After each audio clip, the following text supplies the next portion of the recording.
E aí, rapaziada, tudo bem? Quero fazer um desabafo aqui com todos vocês.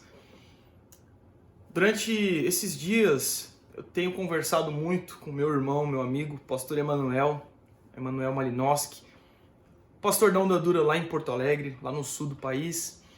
E, curiosamente, hoje, no dia 28 de abril, eu vi um vídeo do pastor Jack, pastor da Vintage, lá no Rio Grande do Sul também, em Porto Alegre, um pastor a quem eu admiro muito, acompanho.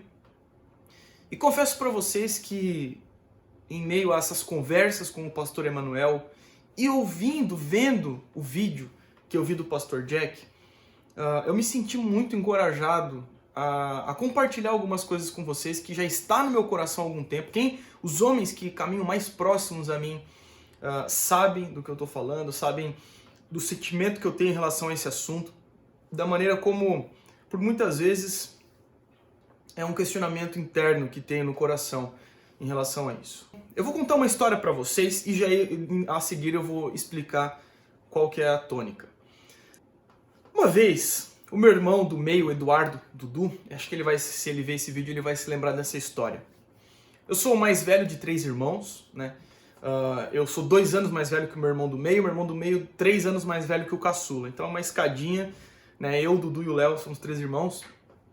E como 3 homens numa casa, você deve imaginar que nós crescemos brincando de luta, de super-heróis e de polícia e ladrão, né? Um futebolzinho ali também sempre no meio da brincadeira. E então a gente sempre teve essa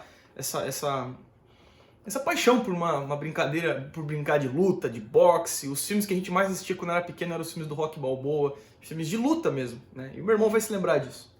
Certa vez eu arrumei briga com um rapaz na rua, um rapaz que morava numa outra rua, né? E tinha uns 15 anos de idade, 14 para 15 anos de idade. E nós estávamos jogando bola e eu não sou um craque de bola, mas eu gostava de jogar bola bastante naquele tempo. E eu dei um drible desconcertante no rapaz, né? E a gente já tava num clima meio pesado no jogo na rua, a gente tava jogando bola na rua. E aí esse rapaz me deu uma pancada, eu caí, né? Só que quando eu dei o drible desconcertante, os outros caras que estavam assistindo o jogo na rua gritaram, aquela zoeira de rua, aquela brincadeira, e o clima já estava pesado. Ele pegou e quando eu fui passar por ele me deu uma pancada, eu caí, me embacei no chão e me levantei rindo, debochado, né? Eu levantei meio que com uma cara de riso e perguntei pra ele, o que foi, cara? O que aconteceu? E esse cara pegou e pum, cuspiu no meu rosto, na minha cara, assim, ó, cuspiu, pá, na minha cara, assim, foi aquela meleca no meu rosto. E, cara, eu me lembro que eu olhei aquela meleca e falei, mano, o que é isso, irmão? E eu me virei e aí pancadaria rolou na rua naquela ocasião, né? Depois que rolou essa briga, esse rapaz veio com outros 2 amigos dele, um era primo dele, inclusive, que também tinha uma tretinha com a gente, com o pessoal da minha rua, né? Uma tretinha ali, coisa de bairro, né? De moleque. E eu me recordo que a gente tinha entrado pra casa, eu e meus irmãos, meu pai não estava em casa, meu pai estava trabalhando, e era noite isso, né? Meu pai trabalhava à noite nesse período. A minha mãe percebeu que tinha acontecido uma certa briga, alguma coisa estranha ali naquele contexto, porque a gente entrou quietinho, a gente só entrava quando a minha mãe chamava pra entrar, né? A gente entrou pra casa, aquela cochicha, eu e meu irmão cochichando e tal, mano, planejando já talvez um futuro, uma outra briga que poderia acontecer, enfim. E aí os caras chamaram lá embaixo, minha mãe se ligou que tinha dado briga, minha mãe conhecia os filhos que tinha, falou, vocês não vão lá? E a gente, não, a gente vai, a gente é homem, a gente é macho, a gente foi, eu e meu irmão. Tinham 3 caras lá, e quando nós chegamos lá, o cara, mano, você bateu no meu primo, vocês brigaram aqui, pô, qual é, mano, você quer? Eu falei, bati e bato de novo, é negócio de moleque, né? Enfim, não tô defendendo aqui, não tô fazendo apologia à briga, ok? Só estou contando um relato de um moleque, né, de um adolescente, um jovem. E naquela ocasião, eu falei, bato e bato mesmo, e bato de novo, e vou bater em você também se quiser e tal. E aí o cara tirou o chinelo, eu lembro que ele tava de chinelo, ficou com o pé em cima do chinelo. Então vamos. E eu, vem, cara, isso aqui. Ficou um xingando o outro e não sei o que e tal. E tinha um dos rapazes que tava encolhido, agachado na calçada. Eu achei estranho aquele menino estar agachado o tempo inteiro ali, porque, pô, tava quase rolando uma pancadaria ali. Era eu e meu irmão, tinham 3, nós estávamos em 2, eles eram 3. E estranho que um dos 3 estava agachado mais atrás, mais retirado. Aí a discussão foi avançando, aí o rapaz, me dá aí o negócio aí. O cara, não, era só pra assustar eles. Aí não, me dá aí. O cara foi lá e pegou uma faca desse tamanho, faca de cozinha. E falou, e aí, mano, você não é machão? Falou pra mim. Na hora assim eu, putz, gelei, cara. Falei, meu, e agora? Só que eu me lembro do sentimento que me veio naquela ocasião. Eu não sei se o meu irmão vai se lembrar disso, mas eu acho que ele vai se lembrar. Veio um sentimento assim, cara, meu irmão mais novo, eu sou o irmão mais velho, tá vendo isso. Ele me conhece, mas assim, cara, meu irmão não pode me ver como um cagão, mano. Eu tô com medo, olha o tamanho da faca do cara, eu posso morrer aqui. Mas eu vou morrer como um corajoso. Eu me lembro desse sentimento. E é interessante que quando o cara pegou a faca, eu fiz a... Não façam isso, pelo amor de Deus, não façam isso. Nunca. É que eu era um cara predestinado, né? Deus ia me encontrar, ia me salvar. Mas eu peguei e falei, então você é macho, enterra essa faca aqui, irmão. E fiquei com o braço pra trás. E o cara com a faca na mão ali e tal, todo aquele cenário. Não aconteceu nada, vocês estão vendo, eu tô aqui. Mas por que eu tô contando essa história? Por que eu gastei grande parte do vídeo pra contar essa história? Eu sou plantador de igreja. Eu comecei nessa aventura de plantação de igreja em 2012. Mas eu me converti antes de 2012. Me converti numa igreja pentecostal, lá em Joinville, onde eu morava, em Santa Catarina. E quando eu me converti, cara, o que acontece? Eu nunca tinha tido contato com evangélicos, né? Minha família não vem de tradição evangélica. Eu não tenho pedigree evangélico. Eu sou o que eu chamo de vira-lata, né? E me converti, tinha 16 para 17 anos na época, na ocasião. Me recordo que eu fui para um encontro com Deus. Um chamado encontro com Deus, né? Não estou aqui defendendo o encontro com Deus, eu sei de muitos problemas teológicos com isso, mas foi lá que eu me converti. Foi numa pregação no sábado à noite, onde o pregador, o pastor, era o meu pastor naquela ocasião, pregou sobre a cruz de Cristo. E eu me lembro até hoje. Ele dando soco no púlpito, representando o som do martelo com os pregos entrando na mão do nosso Salvador. E ele falando assim, foi por causa do teu pecado. Do teu pecado, Cristo pagou o preço com sua vida, pagou o preço do seu sangue precioso. E aquilo tomou meu coração, eu me lembro disso, que eu caí no chão de joelhos chorando, pedindo perdão pelos meus pecados. E foi numa pregação como essa que a minha vida foi guiada. Cometi muitos erros durante a minha conversão, durante a minha caminhada com Cristo. Saí da igreja, fui um infantil, quando eu tinha em torno de 20 anos de idade. Fiquei um tempo afastado e foi onde eu me encontrei na onda dura novamente. Voltei para a igreja e tudo mais.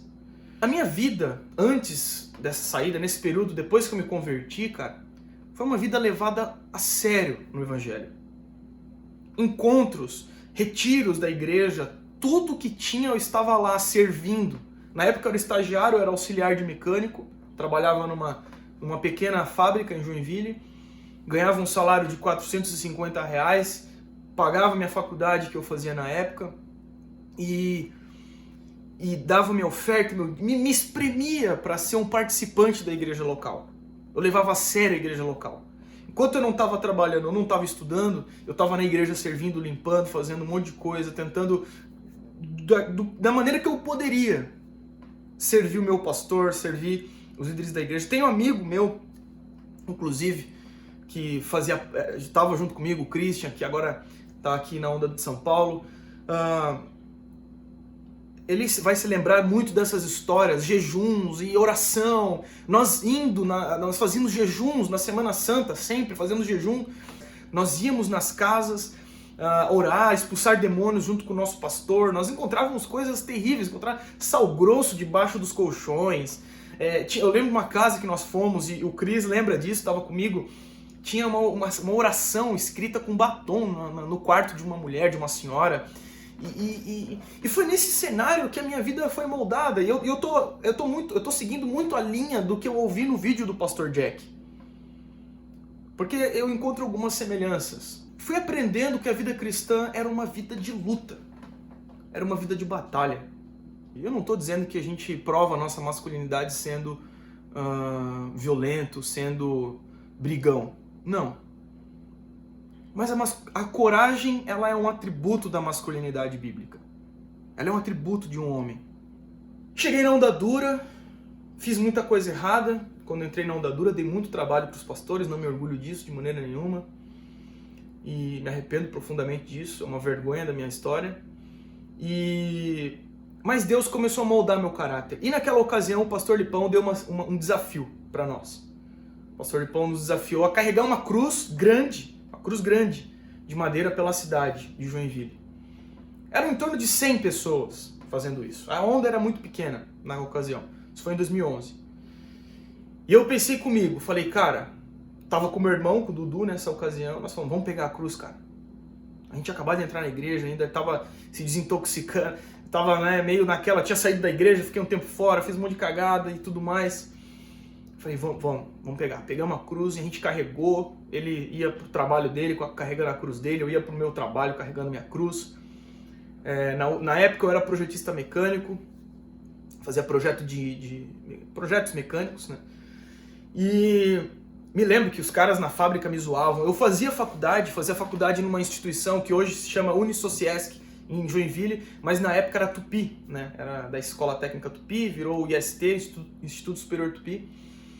E me lembro que eu era muito zoado, porque o povo me conhecia lá. E de repente eu andando com uma cruz no dia da faculdade, passando pelo corredor, carregando aquela cruz. E a galera, mano, o que esse cara tá fazendo, mano? Durante 43, 44 dias carregando aquela cruz, sendo humilhado, envergonhado, enfim. Não tô dizendo aqui... Era um desafio que o Lipão tinha nos dado, para que a gente tivesse a consciência de que nós, como cristãos, tínhamos que carregar uma cruz por toda a nossa vida. Não que tinha algum poder naquele objeto. E foi uma humilhação muito grande, porque a gente foi debochado por toda a cidade. E foi nesse aspecto, ouvindo pregação da cruz, né, dos pregos nas mãos do nosso Senhor, servindo na igreja, indo expulsar demônio na casa das pessoas, orar pelas pessoas que ligavam para a igreja pedindo para que o pastor fosse. Eu e o Cris íamos juntos com o pastor fazer isso. Né, obras na igreja, obras de trabalho civil mesmo, obra civil mesmo, né, que fazíamos lá. E sempre com esse entendimento, né, de se entregar pela igreja. Nós orávamos por avivamento. Eu era de uma igreja pentecostal, então eu queria ver avivamento. Se falava muito de avivamento. Me lembro que eu tive contato com um livro do Leonard Ravenhill, Porque Tarde pelo Avivamento. Cara, eu li aquele livro, fiquei doido, cara. Mano, a gente precisa orar, e a gente clamava, a gente chorava. Me lembro de uma ocasião na Onda Dura, onde eu, o Heron, pastor de Curitiba, pastor Emanuel de Porto Alegre e o Cris também, não me lembro se tinha mais alguém junto conosco, não me lembro. Nós colocamos o carro dentro da onda. À noite, o Heron era obreiro, o Emanuel era obreiro na comunidade Siloé, que era a igreja onde a onda pertencia, onde era o grupo de jovens da Siloé. Colocamos o carro dentro da igreja e ficávamos orando de madrugada. Eu saía do trabalho, às vezes a gente ia pra onda, pra orar, cara, pra ler a Bíblia junto. A gente ia na casa do Heron, lá no Nova Brasília, ficava lendo a Bíblia. Enfim, nós fomos guiados por uma paixão, nós orávamos. Eu lembro que nós orávamos, nesse dia que nós colocamos o carro pra dentro da igreja, a gente orando para que Deus nos desse a chance de ver a onda sendo implantada pelo mundo, pastores sendo enviados. Nós queríamos ser. O texto que guiou a nossa vida, a gente até tatuou no braço, Atos 20, 24, porque a gente, cara, de valor algum, não considerar de valor algum a nossa vida, mas nós queremos entregar pela obra, ver Cristo sendo anunciado pelo mundo. Nós queremos isso, nós ansiávamos por isso, nós escolhemos as nossas esposas, foi quase tudo na mesma época que a gente se casou, olhando para mulheres que a gente pensava assim, cara, essa mulher, ela tá junto comigo nesse corre, ela entende disso. Então, casamos-nos com mulheres que tinham isso no seu coração também, de obedecer a Cristo, de amar a Cristo, de se entregar pela obra. E a nossa vida nesses últimos anos tem testificado disso. Talvez você olhe a rede social, rede social de São Paulo, Onda Dura São Paulo, que legal, que bonito e tal. Mas foi muita lágrima, cara. muita luta, muita dificuldade, muita necessidade. E o que eu gostaria de deixar para vocês, o vídeo já está grande, mas eu acho importante fazer. Eu nunca fiz um vídeo, é o primeiro vídeo que eu estou fazendo. Tenha um pouco de paciência comigo, talvez muitos erros cometidos aqui, mas o Jack faz uma pergunta no vídeo dele: aonde estão os homens que anseiam por isso? E eu confesso para você que essa é a pergunta que ecoa no meu coração, porque eu desejo formar pastores na igreja que eu pastoreio. Mas por vezes eu me sinto impedido, e não vou dizer que isso não me impede, mas me sinto impedido de falar desse evangelho, dessa loucura, dessa entrega de Atos, capítulo 20, versículo 24. Quanto a mim, que eu não considere minha vida de valor algum para mim mesmo, se tão somente puder completar a carreira, puder completar a missão que me foi confiada de pregar, de anunciar o evangelho da graça de Deus. Isso deve pulsar o coração, e aí a pergunta do Jack fica: onde estão aqueles que querem se lançar na obra missionária, na plantação de igreja? Hoje o máximo que nós fazemos de evangelismo é ouvir um podcast, é um YouTube, mandar para um amigo, e às vezes nem fazemos isso. Nem fazemos isso. Onde estão aqueles que queimam pela obra? Eu nasci no final da década de 80, eu tenho somente 30 anos, vou fazer 31. Um cara jovem. Mas eu olho para a minha história, para desses irmãos ouvi o pastor Jack falando da situação dele, eu fico pensando, e o futuro? E o futuro? Será que nós temos homens dispostos a plantar igreja sem salário algum? Será que nós temos homens dispostos a cuidar de uma igreja, a cuidar da sua esposa? Situações que a gente lê na história dos heróis da fé, dos grandes homens que marcaram a história da igreja. Sabe, o máximo que nós vemos hoje é moleque preocupado com aparência, com status, com rede social, com seguidor, um monte de abutre, como eu tenho falado, são verdadeiros abutres. Verdadeiros abutres. Eu fiquei durante 2 anos aqui na Onda Dura de São Paulo, na igreja, na plantação da igreja, eu não tive onde morar. Morei com a minha avó, morei com meu tio, morei com outro tio meu, morei com um membro da nossa igreja, depois morei com outro membro da nossa igreja, repartindo apartamento. Fiquei mais de 2 anos e eu fico pensando, eu olho para os meus heróis, para os heróis que moldaram a minha vida, para aqueles que se encontram nos livros de história, eu falo, ainda está muito longe de eu chegar nesses caras, eu ainda sou um bostinha perto desses caras. Mas quando eu olho para o cenário que nós nos encontramos hoje, eu olho e falo, cara, tem muito marmanjo que não passaria pelo que nós passamos. Eu não estou falando isso com arrogância, porque como eu falei, eu me sinto um bostinha quando eu olho para os heróis da igreja. Mas aonde estão os homens? É triste hoje saber que quem sustenta a igreja, em grande parte, são as mulheres. Parabéns para vocês, mulheres. Mas aonde estão os homens da igreja? Onde estão os missionários? Onde estão aqueles que se entregam, que queimam pela plantação de igreja, que serem enviados, que não importa, porque não considera a vida de valor algum para si mesmo? É a obra do evangelho, a pregação do Cristo vivo. Quantos sonhos eu tive que abrir mão, cara. Eu louvo a Deus pela condição de vida que tenho. Hoje eu consigo ter uma vida bacaninha, legal. Pô, consigo comprar meu livrinho, pagar meu seminário. Mas quantos estão dispostos a abandonar os seus prazeres? É uma luta para você pedir pro filho da mãe, pro filho da Babilônia, assistir um culto por muitas vezes, online, cara, online. Ofertar uma cesta básica para a igreja para que a gente possa manter aqueles que não têm. Chega de homens, de cristãos, de internet simplesmente. Eu acho importante nós estarmos nas redes, eu tenho feito isso, tenho me esforçado com isso. Mas e o conteúdo real, o coração, o amor pela esposa, o cuidado com a sua casa, o respeito, o afeto, o respeito pelos seus pais, o respeito pelo seu pastor, o compromisso financeiro com a igreja, o sacrifício pessoal. Hoje, um plantador de igreja tem que implorar para as pessoas se engajarem na obra de uma plantação por muitas vezes. E quando a igreja começa a crescer, começa a aparecer mais pessoas, denotando um espírito mercenário muitas vezes, de que vai para a igreja porque quer receber algo. E não vai como um soldado tipo, eis-me aqui, Jesus, eis-me aqui, Senhor, para cumprir com a tua obra. Por isso fica esse alerta a vocês, homens. Aonde estão os Elias de Deus? Como diz Leonard Ravenhill. Aonde estão os Elias de Deus? Aonde estão os Isaías? Aonde estão os Paulos? Onde estão os Pedros? Onde estão os Jim Elliot? Onde estão os missionários, os Morávios? Onde estão os David Brainerd? Aonde estão, cara? Onde estão esses caras? É triste saber que muitos estão na frente do seu celular, consumindo pornografia, consumindo o raio que o parta, e não estão fazendo o que Cristo chamou para fazer.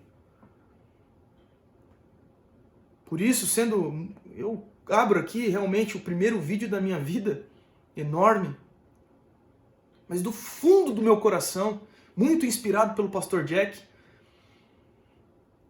e pensando muitas conversas que tenho tido com o pastor Emanuel, o pastor Heron também.